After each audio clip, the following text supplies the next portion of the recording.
wild, dangerous and inconsistent. That's how Donald Trump's Ukraine policy was described, but now it's on the verge of delivering. Ukraine has agreed to a US ceasefire proposal. They're willing to stop fighting for 1 month to discuss the next steps. The ball is now in Vladimir Putin's court. Will he also agree to pause fighting? We'll tell you what his options are and what led to Ukraine's U-turn. Meanwhile, Donald Trump turned the White House into a Tesla showroom. The US president bought Elon Musk's car in a show of support for US products. In India, there is talk of a visit by Vice President J.D. Vance. In Pakistan, it's a race against time to end the Balochistan train hijack. In Mauritius, Prime Minister Narendra Modi launches an attack on colonialism, a special report on India's snack market and the billion-dollar Haldiram's deal. What Starlink Sentry means for India's internet landscape and how an artificial heart has completed an unprecedented milestone. All this and more coming up. The headlines first. The tariff war escalates. Canada announces additional tariffs on more than $20 billion of US goods. It is a retaliation against American tariffs on Canadian steel and aluminium. This will come into effect from tomorrow. These tariffs will hit products that include computers and sports equipment. India's retail inflation eases to a 7-month low. It fell below 4% in February. Year-on-year retail inflation was down to 3.6% last month. It was 4.3% in January. The decline was largely driven by lower food prices.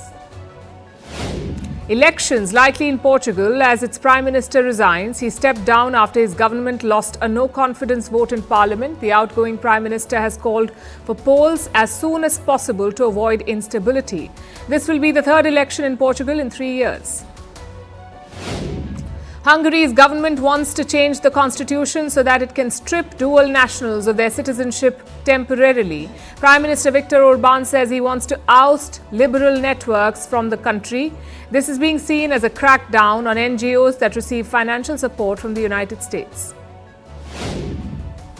And the African Union warns of a huge risk of partition in war-torn Sudan. Since April 2023, the paramilitary forces have been fighting with the Sudanese army. Last month, the paramilitary announced that they were forming a parallel government. The conflict has killed thousands of people and displaced more than 12 million citizens.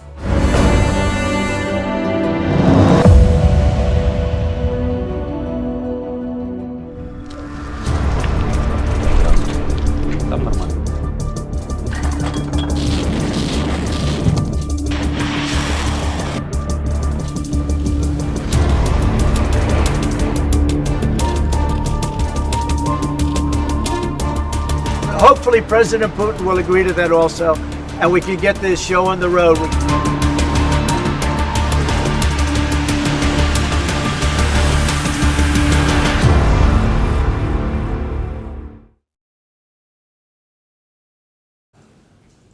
There's something about Saudi Arabia.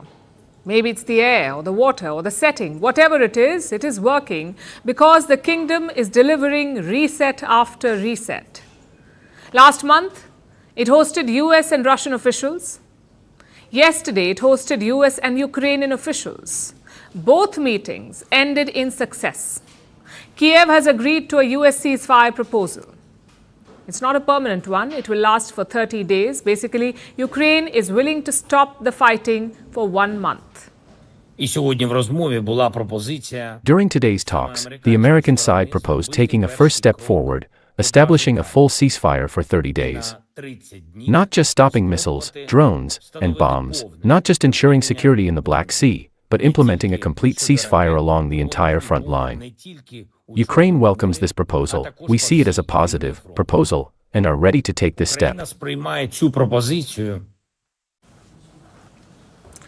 It's a big climb down by Volodymyr Zelensky.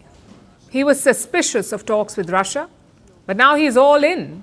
He has also agreed to sign the minerals deal with the Americans, the same one that he walked out of. If you look at the optics, so much has changed. Last month, Zelensky was kicked out of the White House. But yesterday, the US and Ukraine released a joint statement. A statement that praises the brave Ukrainian people. And this also tells you a lot about Donald Trump.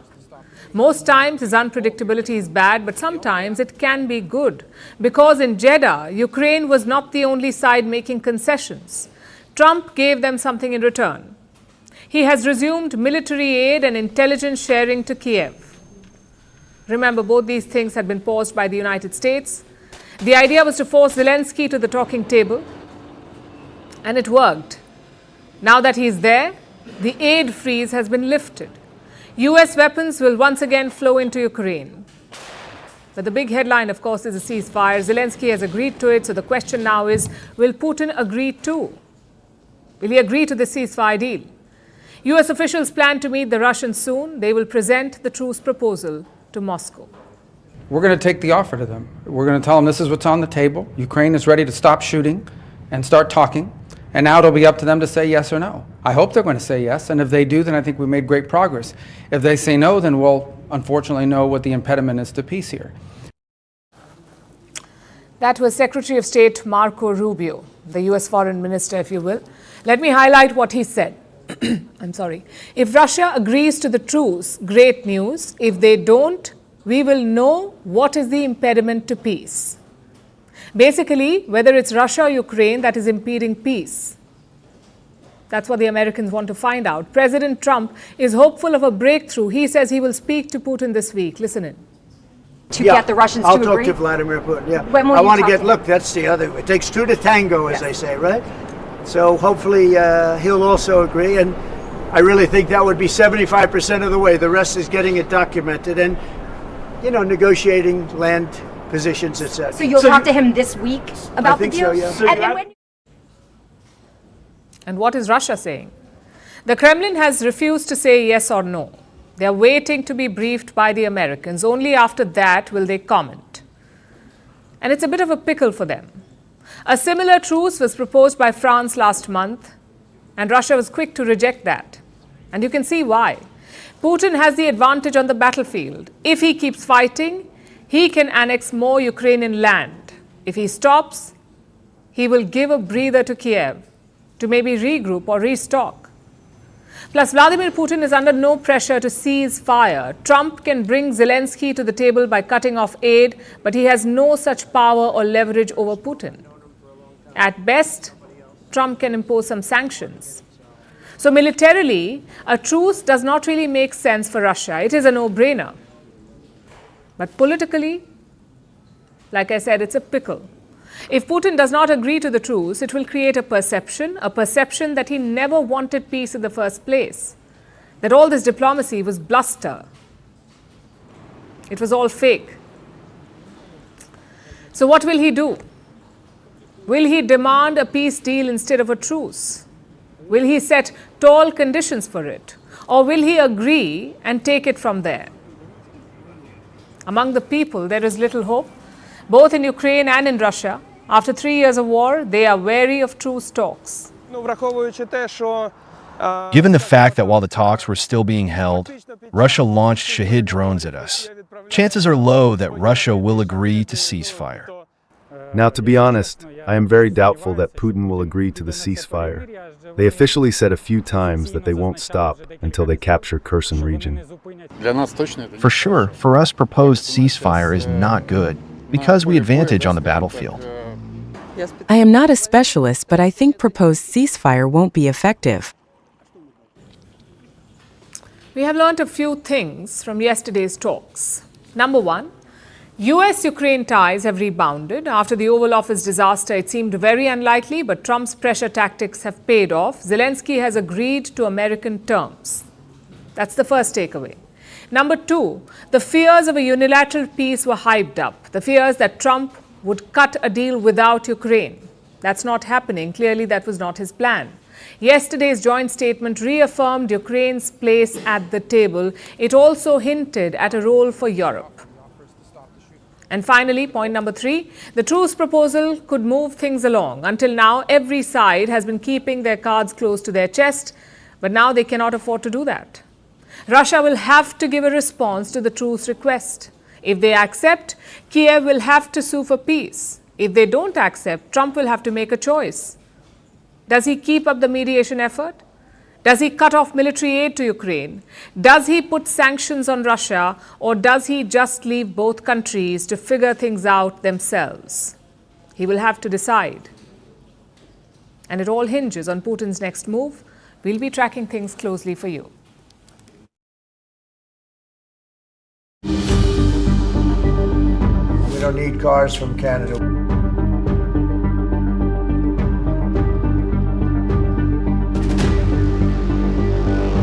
We have car companies that are not building in Mexico. It is very unfair that they'd build in Mexico and sell them across the border with no tax, no nothing. The United States is applying a 25% tariff on imports of steel and aluminum. We deeply regret this measure. Tariffs are taxes.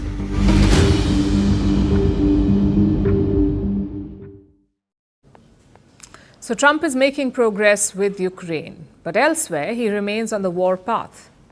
He is expanding his trade war. 2 days ago, US markets collapsed. Recession fears triggered a mass sell-off. It wiped out over $1 trillion in one day, $1 trillion. But instead of stepping back, US President Donald Trump is doubling down.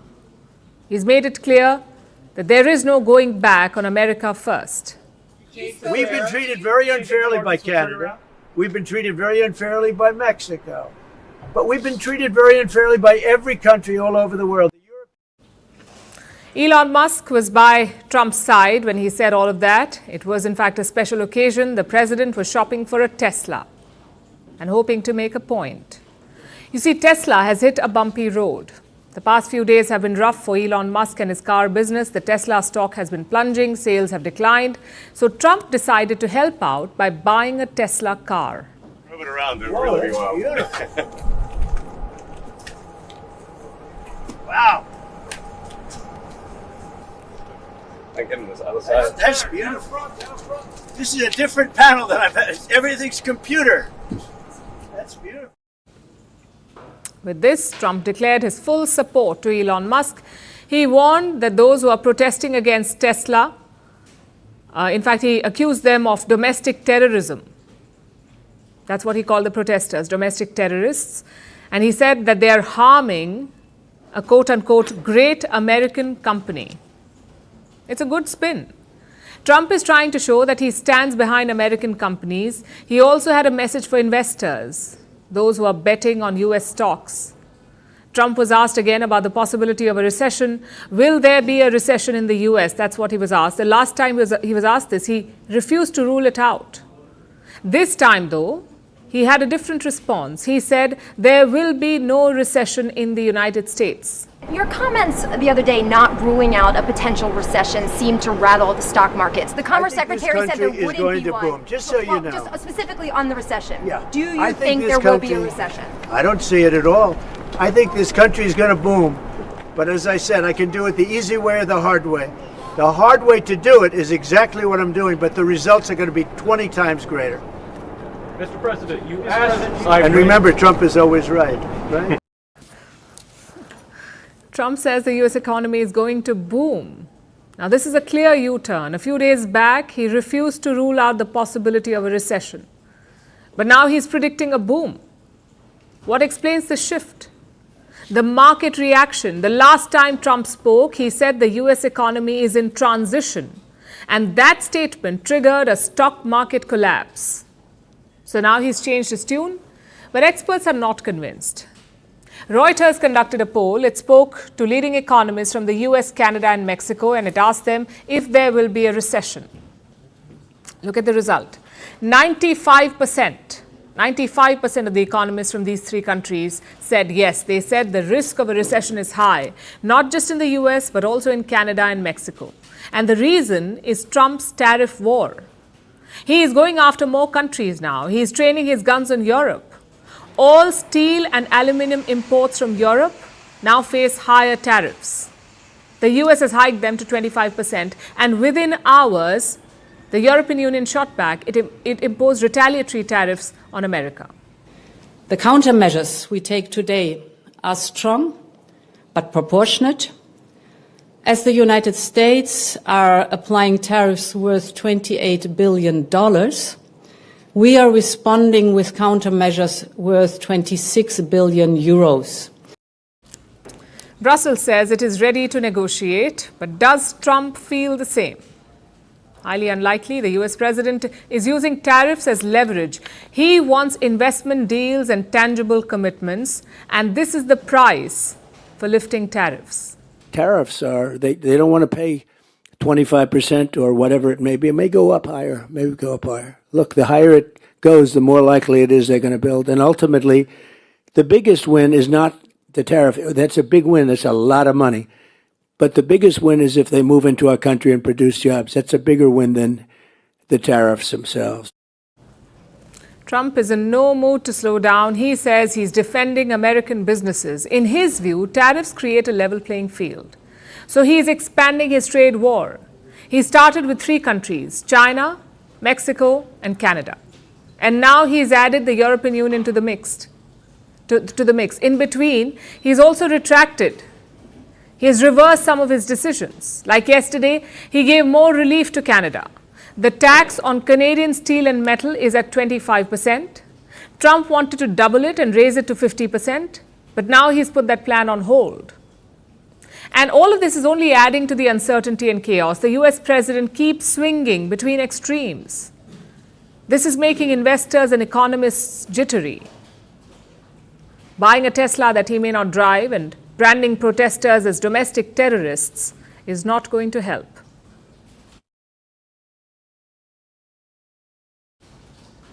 Now let's turn to India. There's some buzz in the air here about 1, possibly 2 high-profile American guests. Only one visit has been confirmed so far, that of Tulsi Gabbard, the new US Director of National Intelligence. She put up this post on social media. She's on a 4-nation tour, and stop number 3 will be India. Tulsi Gabbard is coming for a conference of intelligence chiefs.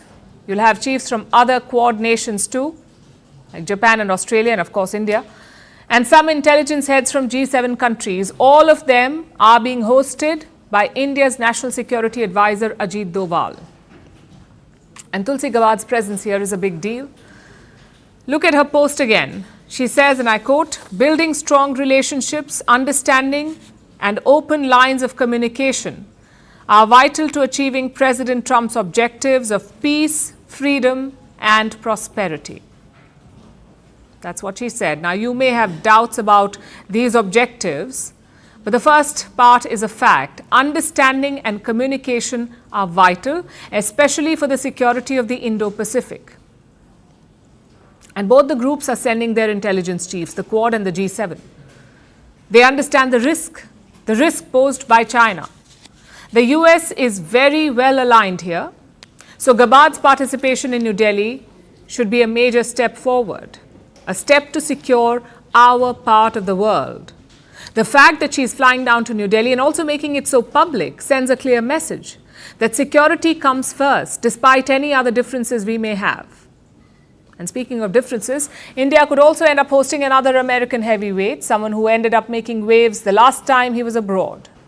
US Vice President J.D. Vance. Reports say he's headed to India later this month along with his wife, the Second Lady, Usha Vance.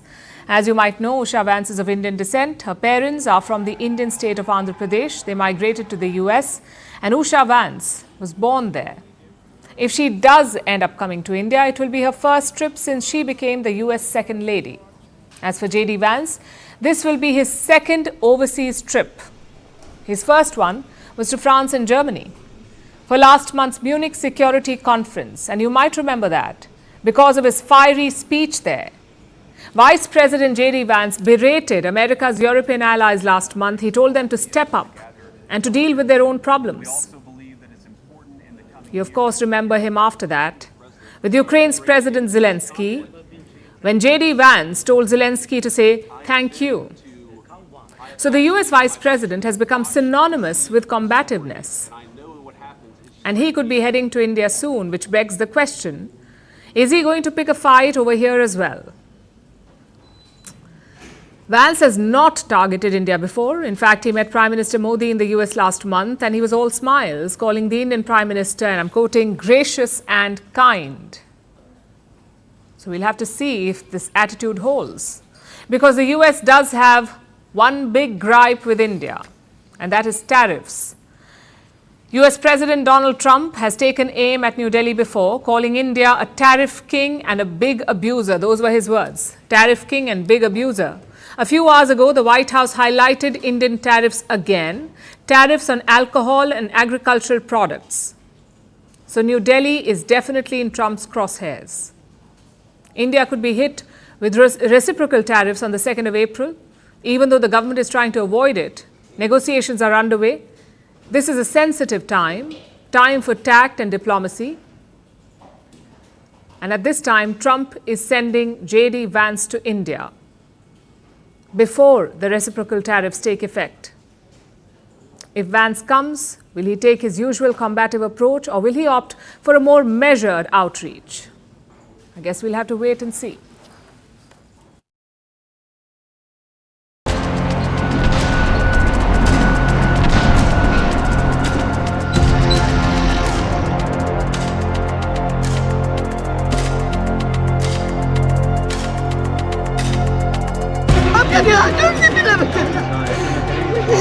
वाली साहब और ये state का कोई अता पता नहीं।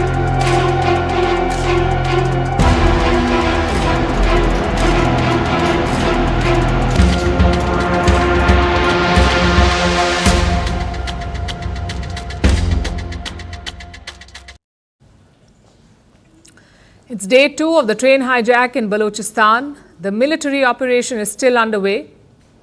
And right now, it's a race against time. Baloch militants still control most of the train.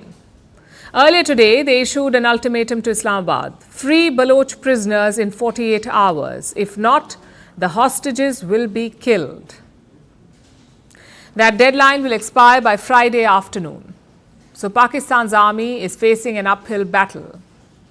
We'll tell you about their operation, but first, let me show you a new video.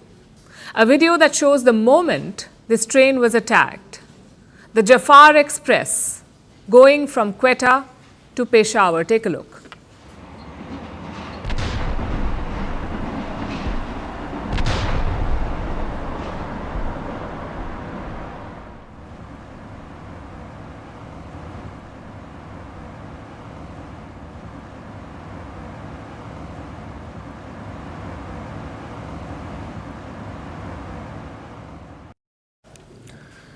This train was carrying 400 plus people. It was attacked near a tunnel by the BLA. The BLA is the Baloch Liberation Army. It's a separatist group in the Balochistan province of Pakistan. Pakistan's government says 70 to 80 fighters were involved in this attack. They bombed and then boarded the train, which brings us to the operation. Hundreds of Pakistani troops have been rushed to the site. Helicopters have also been deployed. Pakistan says around 190 passengers have been rescued, though it is not clear how they've been rescued, whether the army freed them from the BLA or whether the BLA released them on their own. That is not clear. Either way, hundreds still remain stuck. Pakistani officials say that 30 BLA fighters have been killed. 30 Baloch fighters have been killed. If true, that still leaves around 50 fighters. So as things stand, this operation continues. Those freed are being moved to nearby towns. Some of them have recounted the hijack. Listen to this. लोग चीख रहे थे, गाड़े मार रहे थे, बस कुछ लेट गए, हम भी लेट गए पूरी ट्रेन में, सब लोग लेट गए कि अपनी जान बचाएं। और बाहर से कुछ फायरिंग हुई, ब्लास्ट हुए, इसके बाद फिर हमने कहा जी आप लोग नीचे उतरे, लोग नहीं उतर रहे थे, मैं अपने बच्चों को लेके उतर गया। लाचर लगा इसको, इंजन को जा रहे थे, लाचर लगा तो धुआं हो गया, फिर फायरिंग शुरू हो गया, फायरिंग था, फिर लॉन्चर थे, ऐसे धमाके थे कि बस अल्लाह ने बचा दिया। मगर ये है कि हम बुढ़ी को उतारा, सबको उतारा नीचे, बोला उतरो नहीं तो गोलियां मारेंगे, उतर गया नीचे, फिर हमको देखा, बोला बस तुम जाओ। You can imagine the horror. There are young children on that train and many of them are still being held hostage. The Pakistani military is trying to flush out the militants, but they're facing two problems. One is the terrain. It is rugged, mountainous, and in the middle of nowhere. This hijack happened near the city of Sibi, which is almost 160 kilometers from Quetta. Quetta is Balochistan's capital. This rugged terrain is making it hard to access the train. That's the first problem. The second problem is suicide bombers. Pakistan's government says that some BLA militants have strapped bombs on themselves, and they're seated along with the passengers, especially the women and children, which is why a gung-ho approach may not work. The military is trying to be cautious. Even as this operation drags on, bigger questions are being asked, like how was such an attack even possible? The thing is, the BLA has been striking with more frequency. In fact, they have targeted this same train before. But the previous attacks were rudimentary operations. This one was a lot more complicated. They stopped, boarded, and hijacked an entire train with more than 400 people on board. It rarely happens anywhere in the world. It is also off-brand for the BLA, the Baloch Liberation Army. They cannot compete directly with Pakistan's army. So they've usually depended on guerrilla tactics like sabotage and hit and runs. That has been their modus operandi. So how did the BLA manage to pull this one off? Pakistan state media has a theory. They say the BLA is getting support from Afghanistan, from the Taliban in Kabul. Apparently, even the Baloch leadership is there in the Afghan capital. Let's look at the map first. Balochistan shares a massive border with Afghanistan. It is almost 1,500 kilometers long. Again, rugged and vast. Pakistan has accused Kabul of sheltering Baloch militants. Their relationship has gone downhill since 2021. That's Pakistan's relationship with the Taliban. It has gone downhill since the Taliban took Kabul. Islamabad did help the Taliban capture power, but the Taliban have refused to do Pakistan's bidding since, especially cracking down on militants. Reports say the Taliban is giving abandoned US weapons to Baloch groups. You may remember the US pulled out of Afghanistan in 2021. They left behind a lot of tech. They left behind things like helicopters, artillery, and guns. The Taliban is apparently sharing this with militant groups, basically nudging them to strike Pakistan. If true, it would explain the daring and complex nature of yesterday's attack. Islamabad's first priority at this point is to free the hostages, but afterwards, tough questions will have to be asked. So far, the military has used brute force to subjugate Balochistan. Will they reassess that strategy now, or will they double down? We'll be watching this space closely. Vantage continues after a short break.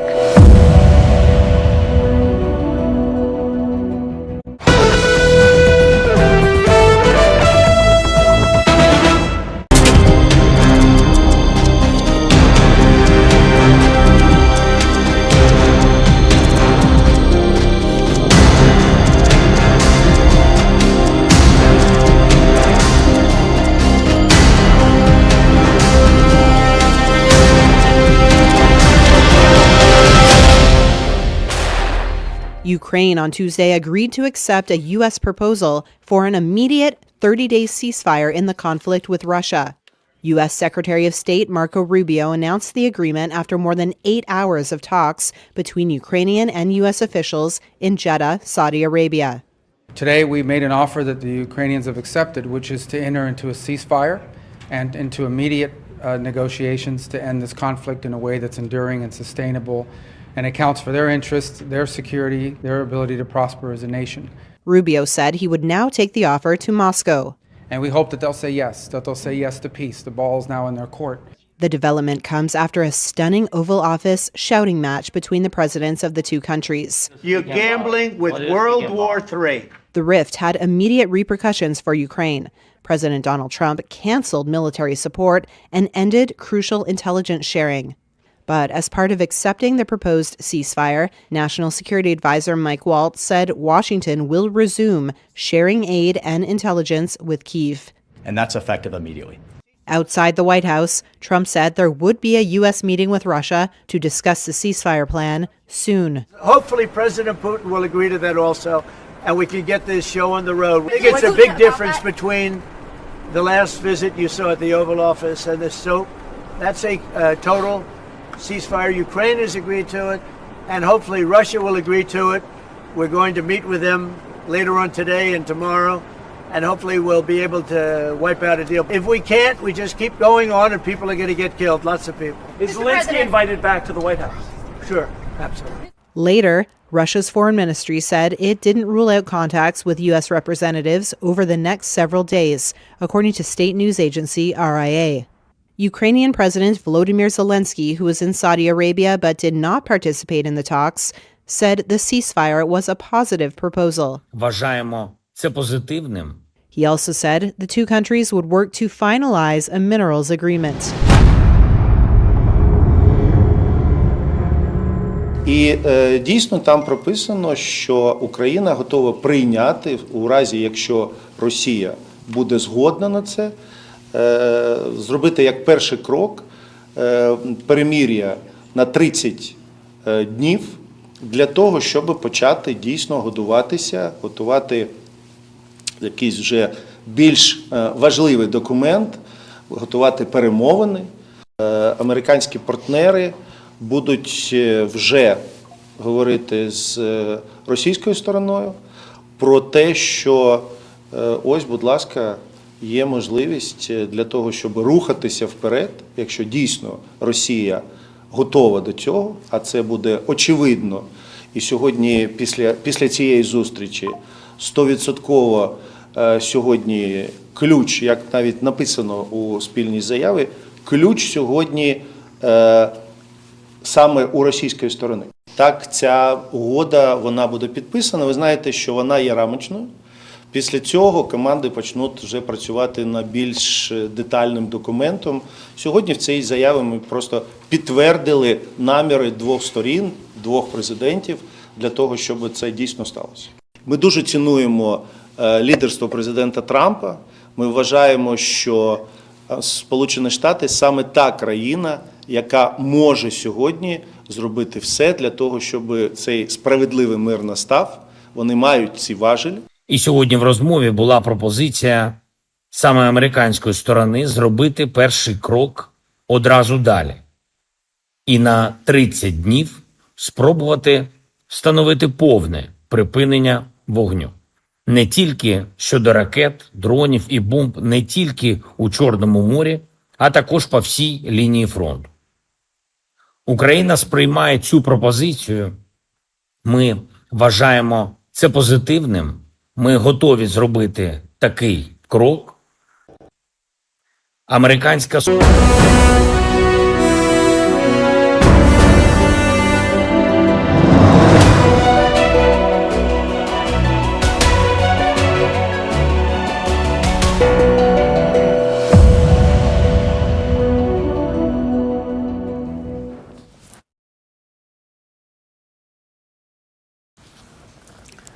Now let's turn to Iran. The country has been under a lot of pressure, or should I say maximum pressure, from the US President Donald Trump. He's back in the White House. One of his first acts after taking office was to reinstate his policy of maximum pressure on Iran. The goal? To deny Iran all paths to a nuclear weapon. Trump has said that he wants to work out a deal. He wants Iran to agree to never making a nuclear weapon. And he says his maximum pressure tactic is the way to ensure this. Iran, however, is not impressed. We're ordering you not to do this, and not to do that, or we'll do this. If that's the case, I'm not coming to negotiate with you at all. Go and do whatever the hell you want. That was Iran's President, Masoud Pezeshkian. He's tired of all the threats. So he just told Trump to do whatever he wants. Iran will not bow to pressure. We need to have a relationship with the world. We don't want to break off with anyone. We don't want to fight with anyone. But we're not supposed to bow off in humiliation to anyone. Should they come forward with dignity, we will speak with dignity. But as they threaten, or what they did to Zelensky, it was really shameful. Pezeshkian says Iran will not bow or be humiliated. He cites what happened with Ukraine's President Volodymyr Zelensky, how Trump humiliated Zelensky at the White House. Iran's President Pezeshkian says his country will not tolerate that. And that is a fair ask. What about Trump's response? He says he offered Iran a choice: military action or peace talks. Very, very soon. You'll be talking about that pretty soon, I guess. And hopefully we can have a peace deal. You know, I'm not speaking out of strength or weakness. I'm just saying I'd rather see a peace deal than the other. But the other will solve the problem. Trump says he sent a letter to Iran's supreme leader, Ayatollah Ali Khamenei. That letter will be delivered soon, reportedly via an Emirati delegation. But the letter might not get the reception that Trump is hoping for. You just heard Iran's President Pezeshkian, and Khamenei has a similar view. Some bullying governments insist on negotiation, but their negotiation is not aimed at resolving issues, it's for domination. They'll raise new demands, and these new demands will certainly not be met by Iran regarding the country's defensive capabilities, regarding the country's international influence. Don't do this, don't meet that person, don't go to that place, don't produce that thing, your missiles' range shouldn't exceed such and such a distance. Can anyone accept these things? This is what negotiation is for. Khamenei claims that the talks are a ruse. He says the US won't just talk about nuke restrictions. Khamenei believes that they will want more, like limits to Iran's ballistic missile range.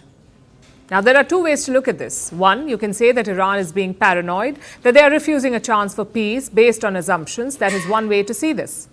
Or you can say that Iran is fed up with all the back and forth. Because remember, a nuclear deal was already in place once, back in 2015, and it took shape after years of negotiation. But what happened to that deal? Trump pulled out of it unilaterally. This was in 2018 during his first term as president. Iran said it was abiding by the previous deal, but Donald Trump did not care. He tore it up and imposed his first maximum pressure policy. So why should Tehran believe him now, especially under pressure? So you can see why the Iranians do not seem keen on talks. But there's also another side to all of this. Perhaps an out for Iran. 各位记者朋友，大家下午好。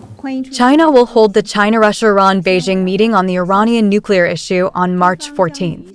Vice Foreign Minister Ma Jiashu will chair the meeting. Russian Deputy Foreign Minister Sergei Ryabkov and Iranian Deputy Foreign Minister Kazem Garibabadi will come to Beijing to attend. The three parties will exchange views on the Iranian nuclear issue and other issues of common concern. China is holding a nuclear summit on Friday. It has invited Russia and Iran. These three countries will discuss Iran's nuclear issue, China, Russia, and Iran itself. Let's face it, the West probably won't accept this. They are likely to discredit any outcome from this meeting. Europe probably will not believe any Russian guarantees over Iranian nukes, or Chinese ones for that matter. And here lies the dilemma. Because it wasn't Iran who broke the last nuclear deal. It wasn't even Russia or China, it was Donald Trump. He was the one who tore up the last deal unilaterally. So who's really the more trustworthy party here? For Iran, there is no contest.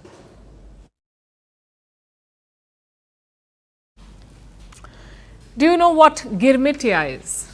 It comes from the English word agreement. During the 1800s, the British transported thousands of Indian laborers to their colonies. They worked on plantations. Most of them were made to sign an agreement, or what the locals called a girmit.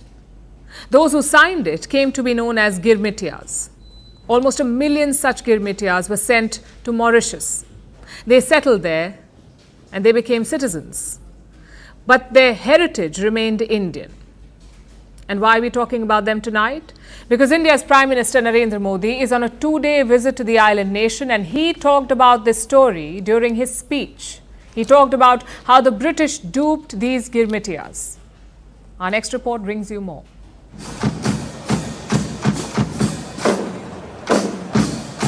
It's day 2 of Prime Minister Narendra Modi's visit to Mauritius, and today the island nation marks its National Day. one deeply tied to India's history. It's celebrated on March 12th, the same day that Mahatma Gandhi began the Dandi March. Prime Minister Modi is the chief guest at the celebrations, an honor he first received in 2015. 140 crore भारतीयों की ओर से मैं Mauritius के सभी नागरिकों को राष्ट्रीय दिवस की हार्दिक शुभकामनाएं देता हूं। यह मेरे लिए बहुत सौभाग्य की बात है कि मुझे दोबारा मॉरिशस के नेशनल डे पर आने का अवसर मिल रहा है। भारत और मॉरिशस का संबंध केवल हिंद महासागर से ही नहीं बल्कि हमारी साझी सांस्कृतिक परंपराओं और मूल्यों से भी जुड़ा है। हम आर्थिक और सामाजिक प्रगति की राह पर एक दूसरे के साथी हैं। The Indian Navy is also part of the grand event. The INS Imphal docked at Port Louis on March 10th. Now, the naval destroyer has opened its decks to the public, inviting curious visitors aboard. Besides that, Prime Minister Modi also held a roadshow in the capital. Hundreds lined up to see the Indian Prime Minister.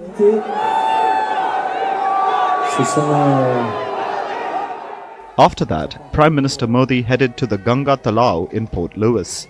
There he poured Ganga Jal, that is holy water from the river Ganga, into the water body. He also performed the Ganga Aarti there.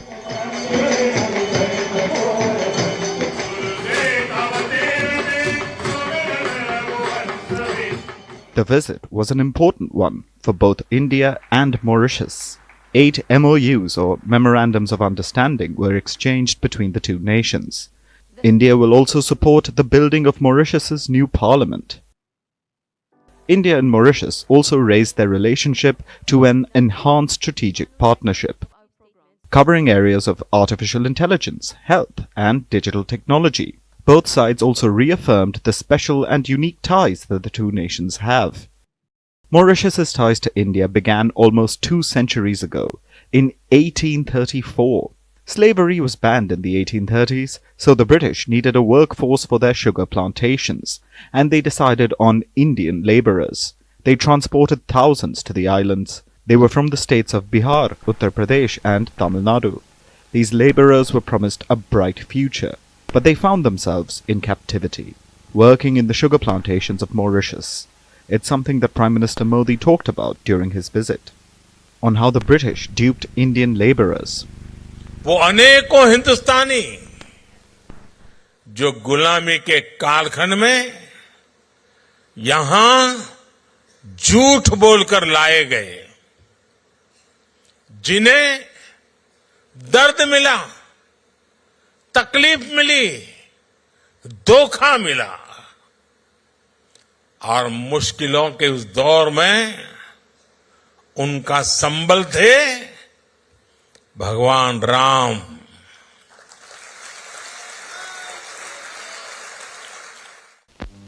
These workers were referred to as Girmitiya. The word Girmit comes from the English word agreement. Girmitiyas refer to the people of the agreement, or people of the indenture contract. The contracts these Indians were made to sign to work abroad. These Indians were treated inhumanely, working long hours in poor conditions, and they were often beaten and sexually abused. Not just that, Prime Minister Modi also recalled his 1998 visit to the country for the International Ramayan Conference. He visited the nation as the General Secretary of the BJP, the Bharatiya Janata Party. But the visit wasn't just about official meetings. He explored the country's natural wonders, including the 7 coloured earths in Chamarel and the Chamarel waterfall. So, as the Indian Prime Minister concludes this visit to Mauritius, the trip was more than just diplomacy. It was a tribute to shared history, cultural ties, and a future together. A journey that wasn't just political, but deeply personal. With this visit, India and Mauritius reaffirmed their bond, not just as partners, but as family.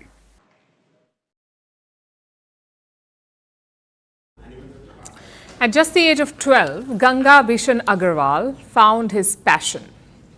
It was bhujia, a beloved crispy Indian snack.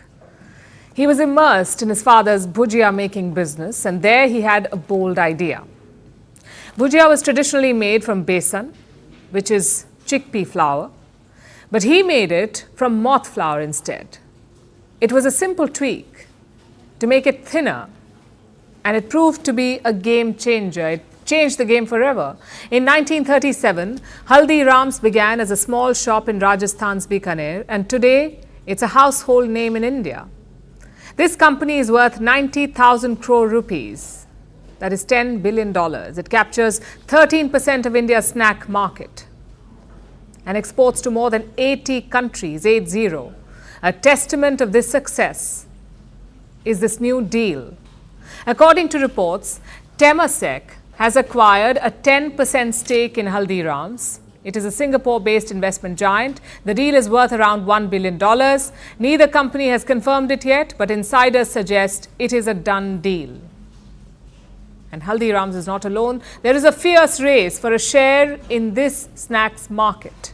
It is not just growing, it is exploding. Right now, the Indian snacks market is worth around 47,000 crore rupees, which is around $5.4 billion. By 2033, it could be worth 1 lakh crore rupees, nearly $11 billion. So it could almost double in less than a decade.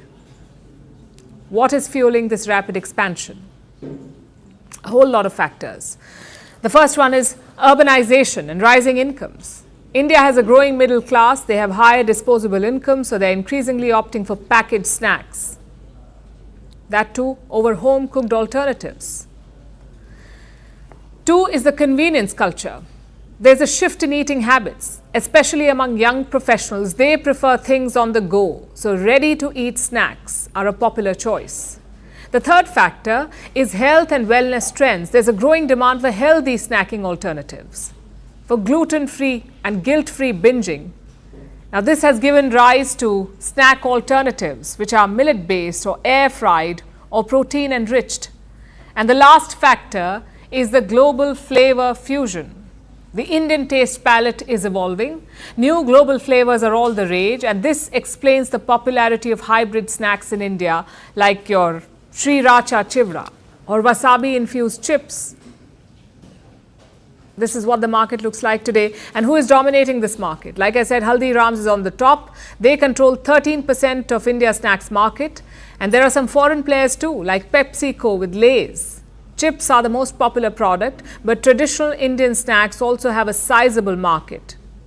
Things like aloo bhujia, sev and chana dal. It shows that while India's snacking habits are evolving, they're still rooted in its culinary traditions. And the most interesting aspect is the price and packaging. It's a very wide spectrum. Most Indian snacks start at small pack sizes priced at 5 to 10 rupees, which ensures deep market penetration, especially in the rural areas where affordability is key. Most brands have mini packs to make sure that snacking is accessible to everyone. On the other end of the spectrum, there are premium offerings, like your gourmet dry fruits, millet-based snacks, protein bars. These cater to the urban consumer, the people who are less price sensitive and looking for healthier choices. There's also a growing preference for sustainable packaging. And all of this shows how big and varied the market is and how the consumer consciousness is shifting. No wonder foreign firms want a bite of it. The Indian snacks market is poised for a boom, and with the appetite for snacks only growing, the competition is set to get tougher. The Haldiram's Temasek deal may be the latest headline, but it's only the beginning. The battle for India's snacks market is heating up. With every chip, bhujia strand and nut, it's worth its weight in gold. Vantage continues after a short break.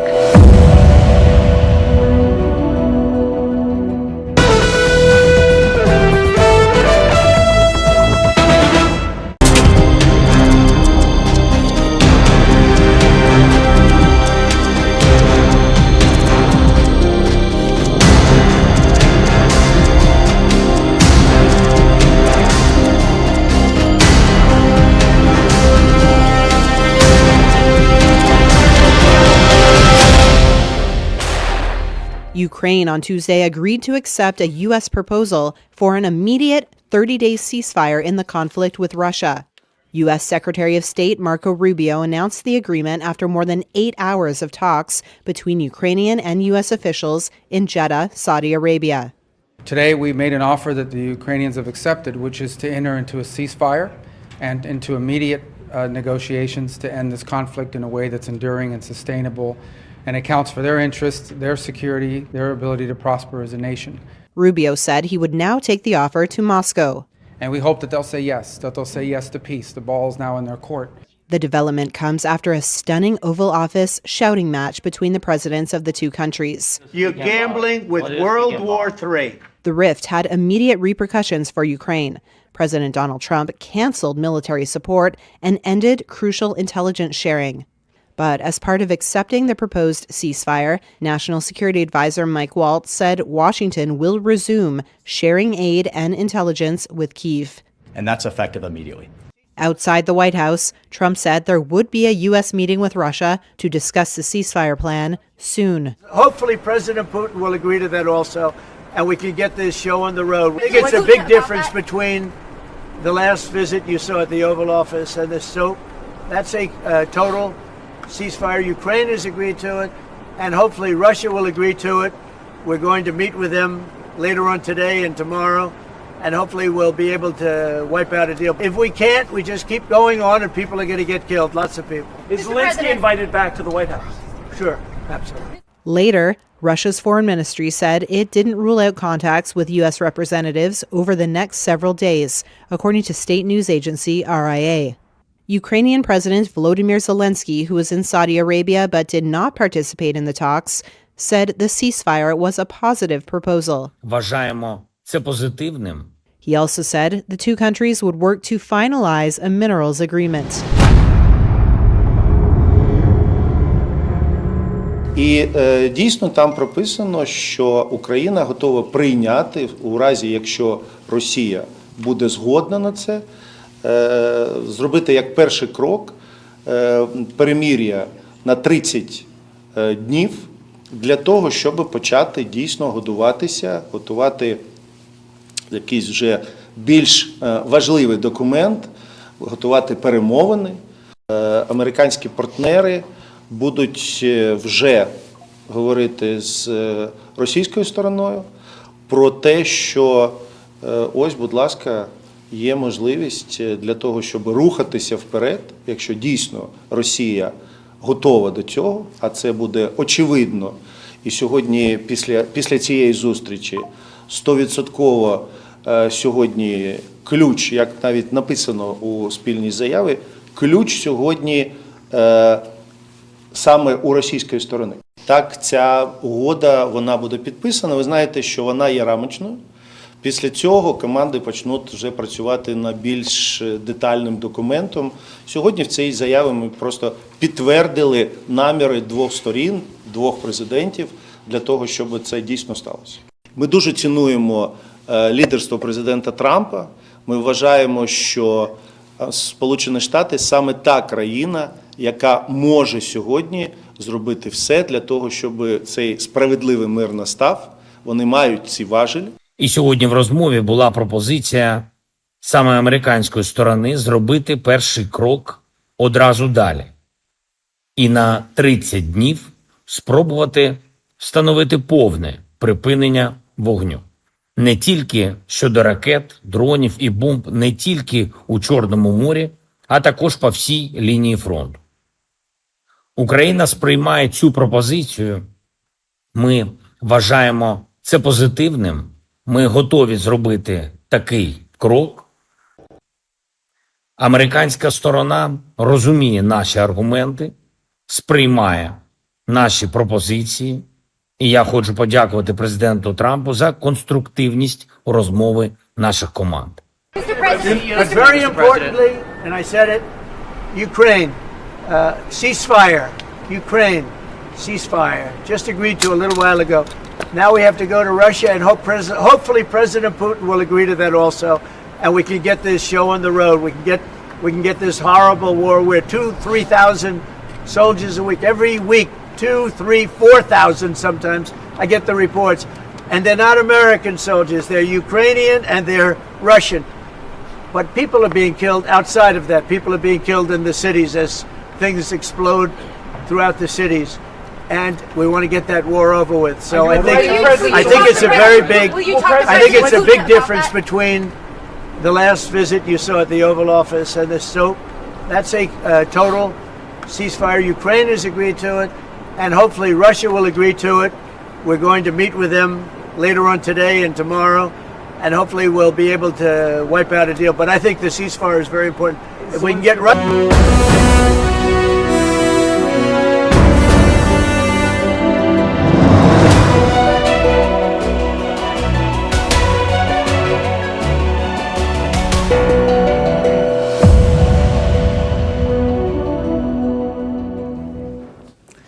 There's good news for Manchester United fans. The club is building a new stadium. It will have the capacity to hold 100,000 people. Once completed, it will be the biggest in the UK. Like I said, great news for fans. They can now boo their team in a whole new stadium. I am kidding, of course. This is a huge deal for the club. Manchester United will finally have a stadium where they haven't lost a match. And it's not just us. Even hardcore fans are roasting the club. They say the new stadium resembles a giant tent. And what happens inside a tent? The circus. Also, the timing is weird. Manchester United just cut dozens of jobs. They have stopped giving free meals at their canteen, yet they're spending 2 billion euros on a giant stadium. It makes very little sense to fans. A lot like the club's strategies right now.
And now it's time for Vantage Shots, images that tell the story.